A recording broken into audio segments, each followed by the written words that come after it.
Oke, selamat datang teman-teman di video modul atau video tutorial tentang mata kuliah manajemen proyek sistem informasi. Dengan saya Gelar Aditya Pratama dan saya buat video ini untuk Politeknik Piksi Ganesha Bandung.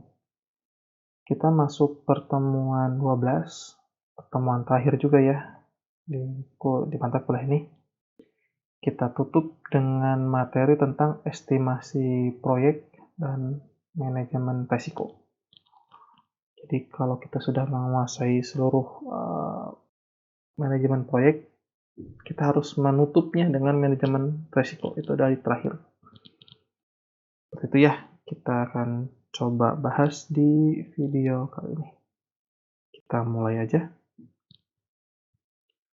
Pertama, estimasi proyek software. Jadi dalam perancangan proyek perangkat lunak meliputi 5 aktivitas utama kan ya, yaitu estimasi, penjadwalan, analisis resiko, perencanaan manajemen kualitas, dan perencanaan manajemen perubahan.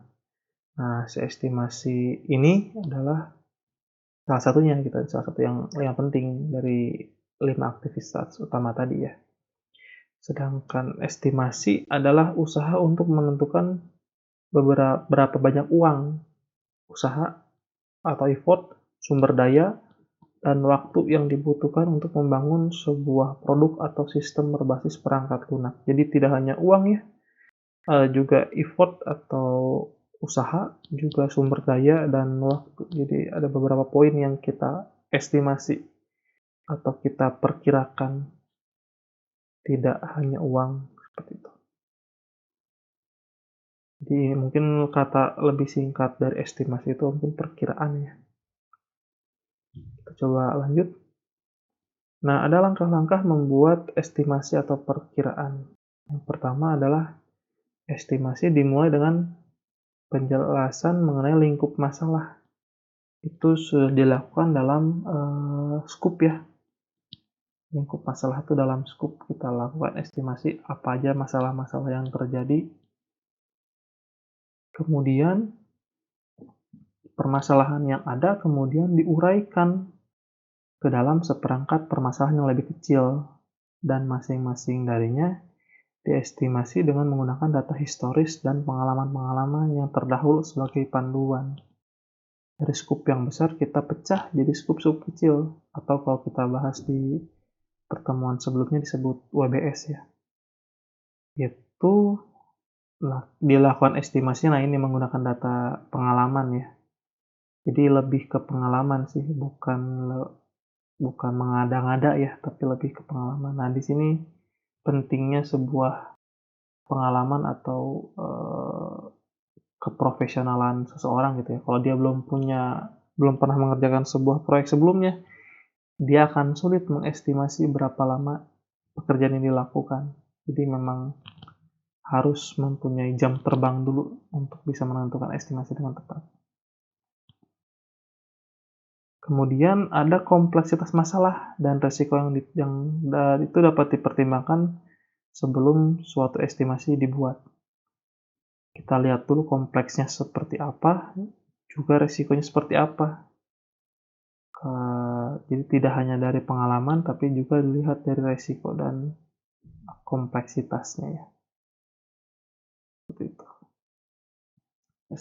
Poin terakhir adalah hasil kerjanya, suatu tabel sederhana yang menjelaskan tugas-tugas yang akan dikerjakan, fungsi-fungsi yang akan diimplementasikan, serta rincian biaya, usaha, dan waktu masing-masing tugas. Jadi kita harus bikin sebuah tabel nih.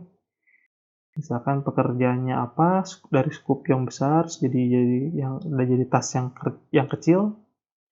Kalau kolom selanjutnya ada fungsinya. Terus kolom selanjutnya adalah biayanya berapa, lalu waktunya berapa juga. Itu kita harus bikin sebuah tabel itu. Tabel sederhana saja sebenarnya. Tapi memasukkan semua poin-poin yang ada tadi. Oke, kita lanjut. Ada pendekatan tradisional untuk estimasi biaya nih. Jadi ada bottom up dan top down ya. Kalau yang bottom up itu fokusnya adalah mendata semua biaya-biaya yang berhubungan dengan proyek. Lalu total proyek cost merupakan penjumlahan dari biaya semua elemen. Tuh, tapi terus ada lagi caranya menentukan biaya berdasarkan WBS. Nah, ini yang kita bahas di pertemuan sebelumnya. Tapi sebelum menentukan biaya, terlebih dahulu menentukan WBS. Jelas ini kan WBS-nya dulu berapa, sebagaimana, baru di tiap task itu dilihat cost-nya berapa. Tapi beda dengan top down atau parametric cost estimating. Jadi dia fokusnya adalah menformulasi estimasi biaya berdasarkan relasi parameter-parameter yang digunakan. Jadi bukan dari task, tapi dari lebih ke parameter, misalkan berapa proyek analisis ini langsung berapa ditembak gitu ya. Analisis berapa langsung ditembak, dia pengen hanya analisis ini hanya sekian gitu kan ya. Maka si task-nya yang nanti akan menyesuaikan dengan cost yang ada gitu. Jadi ada dua pendekatan ya. Bisa yang tradisional, bisa yang bottom up atau top down. Tapi mungkin lebih mudah menggunakan bottom up dari elemen-elemen yang ada atau dari tas-tas yang ada, kita kasih nilai cost-nya berapa masing-masing. Selanjutnya, kita juga punya penyebab estimasi yang buruk. Pertama, orang yang kurang berpengalaman. Tadi kan kita sudah bahas juga bagaimana cara menentukan estimasi itu dari pengalaman. Kalau orang yang baru terjun di dunia, anggaplah kita sebut dunia project management, project manager gitu ya, dia kesulitan untuk menentukan estimasi. Bahkan dia tidak punya pengalaman sebelumnya, maka dia tidak punya estimasi sama sekali mungkin. Jadi memang pengalaman pun harus dibentuk. Biasanya project manager itu adalah, kalau alaminya adalah dia mungkin dari developer dulu, sudah developer senior, maka dia naik ke project manager karena dia sudah tahu bagaimana alur project gitu kan ya. Tapi kalau dari awal dia langsung menyentuh project manager, biasanya agak kesulitan. Itu ya. Selanjutnya adalah perkiraan teknis yang buruk. Nah, biasanya juga project manager kerjasama dengan tim teknis ya, tim developer ya. Nah, ini dia agak kesulitan kalau tim teknisnya buruk. Apalagi kalau si project manajernya tidak punya pengalaman teknis. Makanya setidaknya project manager pun harus mengetahui teknis. Bagusnya kan tadi saya bilang bahwa project manager itu naturalnya dari developer yang sudah senior naik ke project manager. Tapi kalaupun tidak, dia paling tidak punya pengalaman teknis, gitu kan. Gitu. Poin nomor 3 adalah perubahan-perubahan pada proyek. Nah, ini yang tidak bisa diprediksi sebenarnya. Perubahan-perubahan pada proyek ini. Bisa jadi salah kita dalam analisis awal, penentuan scope, atau bisa jadi keinginan stakeholder yang berubah. Itu juga bisa menentukan perubahan pada task dan perubahan pada estimasi. Tapi kalau perancangan di awal sudah bagus, kemungkinan perubahan pada proyek itu juga sih. Jadi memang kunci itu utamanya adalah perancangan di awal. Selanjutnya ada faktor-faktor psikologi. Ini mungkin lebih ke pribadi masing-masing orang ya. Terutama pribadi dari si project manajernya yang kurang ahli dalam menentukan psikologinya. Lalu ada penawaran yang rendah. Itu mungkin dari si stakeholder.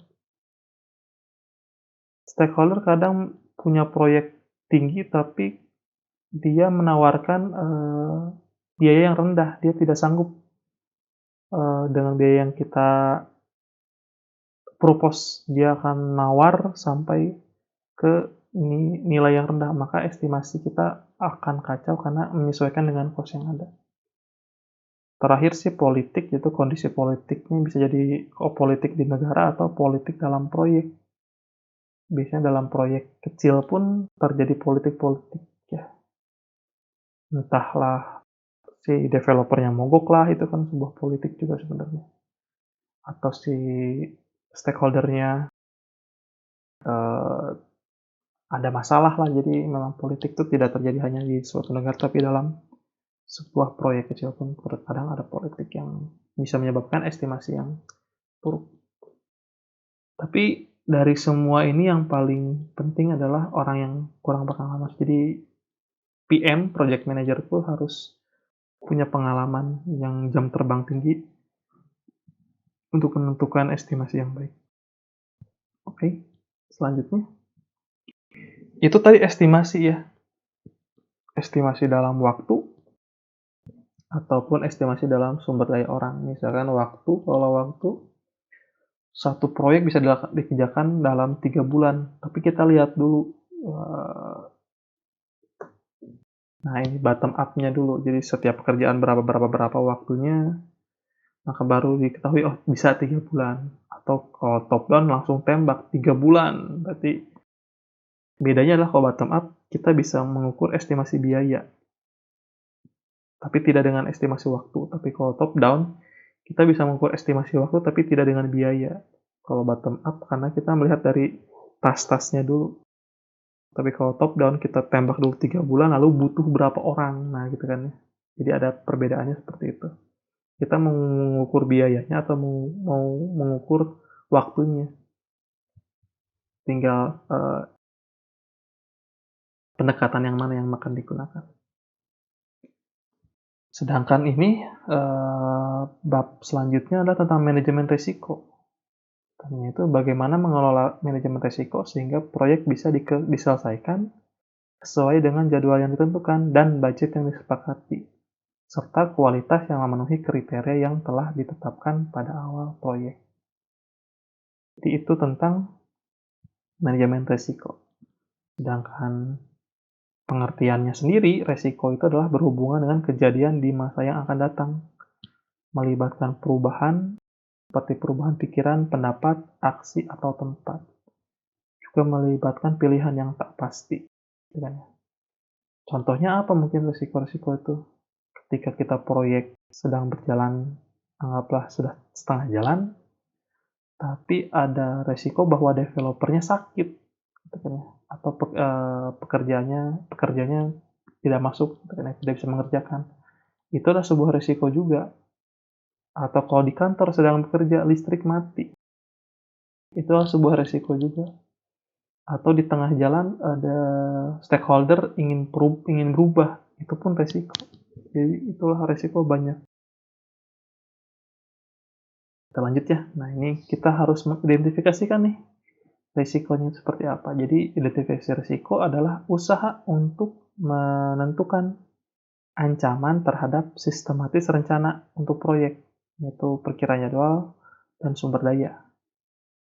Lalu Tom Guild pernah mengatakan bahwa bila ada itikat aktif menyerang risiko, maka mereka akan aktif menyerang Anda. Jadi kalau ada yang menyerang risiko, pasti menyerang ke PM-nya juga sebetulnya. Lalu metode untuk mengidentifikasi risiko adalah membuat checklist item risiko.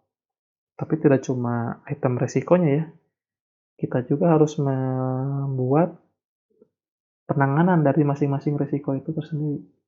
Tidak hanya risikonya saja yang kita waspadai, tapi kita juga harus menyelesaikan risiko itu bagaimana supaya bisa solve masalahnya. Seperti itu ya. Kita coba next dulu. Ada beberapa jenis resiko nih. Kalau kita lihat dari resiko proyek, itu adalah mengancam rencana proyek.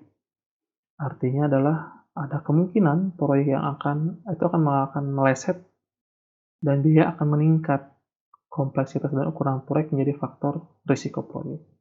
Kalau proyek sistem informasi misalkan ada risikonya biayanya ya, sebetulnya lebih ke biayanya meleset. Kalau sebuah proyek kan kita sudah tentukan bahwa budget segini maka akan beres dalam sekian bulan. Tapi kalau bulannya molor gitu kan ya, atau hal sebagainya, maka biaya akan nambah. Sedangkan dari stakeholder, dia tidak akan mau nambah biaya, maka itu sebuah resiko bagi perusahaan yang mengerjakan proyek tersebut. Tambahan biaya dari mana? Selanjutnya ada risiko teknis, yaitu mengancam kualitas dan ketepatan waktu, gitu kan ya.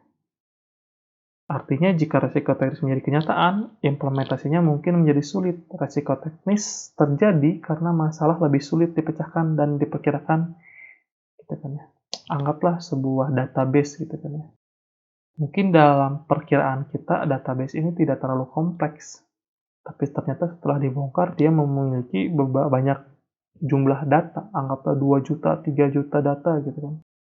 Maka pemrosesan database itu memerlukan waktu yang lama jadinya. Itu adalah resiko teknis. Ketika sebuah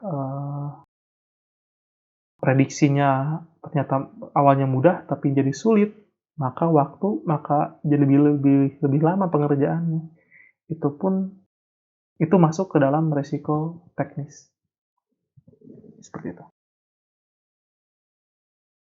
Ada juga resiko bisnis nih, jadi mengancam software yang dibangun dan membahayakan proyek atau produk.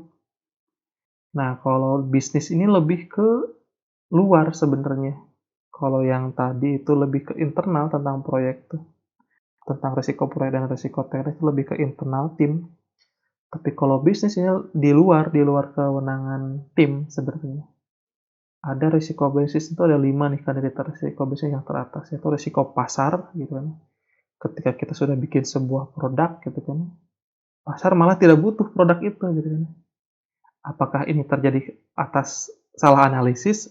Tidak, ini lebih ke salah pasar. Pasarnya mungkin ada strategi yang salah gitu kan ya. Bisa jadi ada pemain lain yang produknya lebih bagus, jadi pasar tidak membutuhkan produk kita gitu kan. Itu udah kewenangan dari pihak tim produk, itu pihak lain soalnya. Lalu ada risiko strategi, ini lebih ke tim manajemen ya, produk tidak cocok lagi dengan kondisi.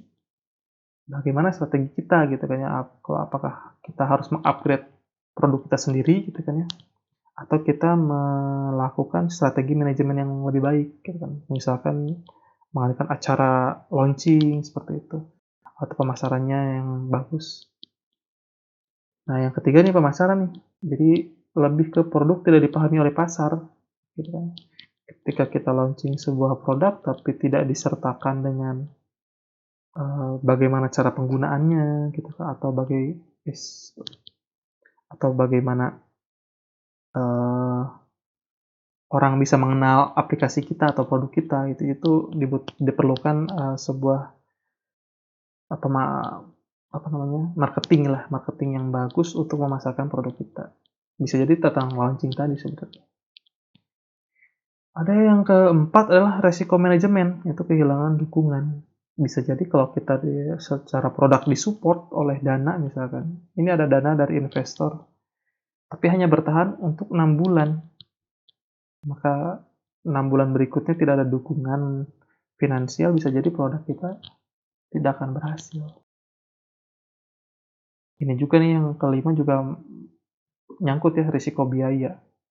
Ketika biaya habis untuk development, biaya pemasaran tidak ada, gitu kan. Ini juga sebuah masalah. Atau bahkan development bulan ke-7 tidak ada dana, maka sudah habislah produk yang akan kita buat. Tapi ini lebih keluar sebenarnya. Itu untuk resiko proyeknya. Kalau kita pecah sebagai item-item resiko, itu ada beberapa. Pertama ada ukuran produk, jadi resiko itu berhubungan dengan keseluruhan ukuran software yang dibangun. Makin besar softwarenya, makin besar resikonya. Anggaplah Microsoft Word gitu ya. Kalau kita hanya membangun Microsoft Word saja, resiko mungkin kecil. Tapi kalau kita sudah membangunnya adalah Microsoft Windows gitu ya, berarti kan sudah lebih besar lagi kan. Software-software yang ada di dalam Windows tuh banyak gitu kan. Itu lebih besar lagi resikonya. Atau kalau kita bikin hanya aplikasi kalkulator kecil ya, Tapi kalau kalkulator scientific, nah berarti kan fungsi-fungsinya lebih banyak lagi, itu resiko lebih besar lagi. Juga ada pengaruh bisnis, ini resiko berhubungan dengan batasan yang dibebankan oleh manajemen atau pasar. Lebih ke pasar sebenarnya, pasar apakah menerima atau tidak produk kita. Juga ada karakteristik pelanggan, jadi resiko berhubungan dengan kepintaran pelanggan dan kemampuan pengembangan untuk berkomunikasi dengan pelanggan dengan cara yang tepat. Kalau uh, kita pintar menggait pelanggan, maka bisa jadi produk kita akan lebih dikenal atau lebih maju. Bisa jadi dengan sosmed. Kita punya sosmed untuk produk kita, kita sering aktif menginfokan produknya, atau bahkan berkomunikasi dengan pelanggan, itu akan membuat produk kita lebih dikenal dan menghindari resiko untuk tidak dikenalnya. Selanjutnya yang terakhir mungkin definisi proses. Jadi resiko berhubungan dengan tingkat di mana proses software telah didefinisikan dan diikuti oleh organisasi pengembang. Ini lebih ke perencanaan juga.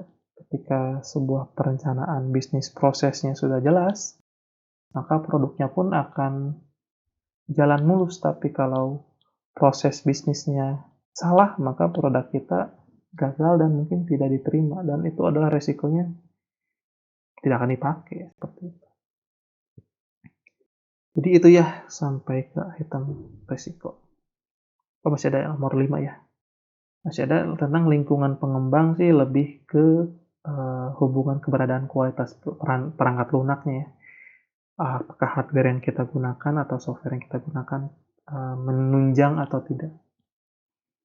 Poin nomor 6, teknologi yang dibangun itu risiko hubungan dengan kompleksitas sistem yang akan dibangun dan kebaruan teknologi yang dikemas oleh sistem. Kalau kita bikin sistem sekarang aplikasi desktop, udah tidak relevan lagi. Sekarang kan lebih ke aplikasi mobile ya. Jadi semuanya pasti mobile. Sudah tidak dipakai lagi tuh aplikasi yang di desktop. Mungkin aplikasi web oke, tapi sekarang sudah, jadi harus ikutin teknologi yang baru lah. Yang ketujuhnya adalah ukuran dan pengalaman staff. Jadi kita lihat juga untuk pengalaman orang-orang yang terlibat dalam proyeknya. Bisa jadi developer atau marketingnya. Kalau berpengalaman, maka makin maju proyeknya atau produknya, makin kecil resiko gagalnya. Tapi kalau yang masih muda-muda gitu kan, itu atau fresh graduate, sebenarnya resiko gagal proyeknya lebih tinggi. Walaupun cost-nya lebih murah, tapi kan dia tidak pengalaman, jadi resikonya lebih tinggi juga. Yang selanjutnya adalah strategi risikonya nih, ada tentang strategi yang efektif untuk menangani risiko. Pertama adalah jelas menghindari risiko itu dengan cara kita tahu risikonya, maka kita hindari. Lalu monitoring setiap risiko-risiko yang ada, apakah muncul risiko baru atau tidak. Lalu manajemen risiko dan perencanaan kemungkinan. Possibility apa yang muncul, maka kita harus cegah. Gitu. Ada juga risiko reaktif dan proaktif. Itu mayoritas tim software bersandar pada strategi yang aktif. Sedangkan strategi yang benar untuk manajemen risiko adalah strategi proaktif. Jadi, strategi proaktif dimulai sebelum kerja teknis dimulai untuk menghindari resikonya, itu membuat rencana. Jadi, orang developer itu kalau ada resiko baru dia bekerja. Seharusnya tidak. Kita harus melihat dulu apakah kemungkinan ada resiko atau tidak, untuk jadi sebelum resiko itu muncul, kita udah tahu bahwa itu ada kemungkinan ada resiko. Dari situlah kita mulai. Jadi untuk menghindarinya kita membuat planning dan membuat membuat sebuah pekerjaan atau membuat sebuah handle untuk resiko yang muncul. Oke, itu terakhir slide ini tentang resiko, juga terakhir mata kuliah ini ya. Jadi mata kuliah manajemen proyek sistem informasi ini diakhiri dengan sebuah manajemen risiko. Oke, rasanya cukup dipahami untuk manajemen risiko ini. Jadi ini juga sekaligus penutup, pertemuan kita di mata kuliah ini. Mudah-mudahan bisa dipahami. Mungkin saya tutup video kali ini dan pertemuan kali ini dan mata kuliah kali ini juga. Kita tidak akan bertemu di sesi selanjutnya karena sudah habis. Mungkin kita akan bertemu di mata kuliah yang lainnya. Bersama saya Gelar Aditya Pratama, sampai jumpa.